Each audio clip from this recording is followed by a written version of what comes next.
জলে নিলাম। পদ্মাবতী জলে এনে দিয়েছে, গোবিন্দ স্নান করেছে। পদ্মা যা সেবার ব্যবস্থা করো। পদ্মাবতী সেবার ব্যবস্থা করেছে, এক পাত্রে তুলসী চন্দন দিয়ে সেবা দিয়েছে। এমন সময় তুলসী দিয়েছে গোবিন্দের চরণে পড়েছে। তুলসী যখন গোবিন্দের চরণে পড়েছে, তুলসী কেঁদে কেঁদে বলছে, গোবিন্দ আজ আমি সাক্ষাৎ গোবিন্দকে কাছে পেলাম, যার বিগ্রহে 12 মাস ধরে পূজা করে করে আমি ভগবানকে দর্শন পাই না। পদ্মাবতীর জন্য আজ আমি দর্শন পেলাম। তুলসী উলোটা পালটা যাচ্ছে, এমন সময় পদ্মাবতী এসে দাঁড়িয়েছে। কবি সেবা হয়ে গেছে।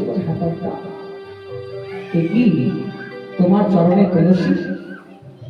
ওগো পদ্মা, জানালাটা খোলা আছে তো, বাইরে শীতল বাতাস দিচ্ছে, তুলসী এসে আমার চরণে পড়েছে।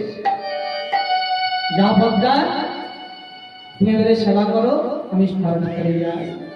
যেই না বলেছে, পদ্মাবতী বলছে, না স্বামী, আমি নিত্য প্রত্যেক দিন তোমার চরণ সেবা করি, তবে তো আগে তোমার চরণ সেবা করবো, তবে তো আমি সেবা করবো। গোবিন্দ মনে মনে চিন্তা করছে, পদ্মার কাছে ধরা পড়ে গেলাম।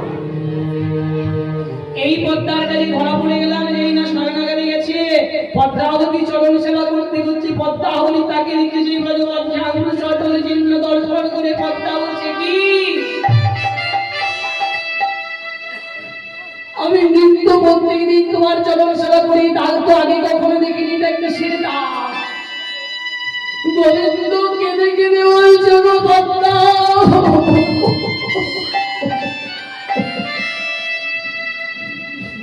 তোমার চেনার মতো নয়নের মাধ্যমে তুমি সাক্ষাৎ গোবিন্দের চরণ সেবা করছো। এমন সময় পদ্মাবতী চরণ সেবা করতে করতে গোবিন্দ বলছে, পদ্মা তো বলা যাবে না। ও পদ্মা, ওটা কিসের দাগ জানো পদ্মা? জানো, আমি সেই কুশের বন্ধে স্নান করতে জিতেছিলাম, মনে হয় কুশের কাটা চরণে লেগে দাগ হয়ে গেছে। যা পদ্মা, তুমি বেড়ে সেবা করো, আমি খুব সাহায্য করি। পদ্মাবতী মনে খটা হয়েছে, শয়নাগারের দরজাটা লাগিয়ে দিয়ে সকল চাপা দিয়ে সেবা করতে বসেছে। যেই না সেবা করতে বসেছে, এমন সময় আসল জয়দেব গান গাইতে গাইতে আসছে, জগন্নাথ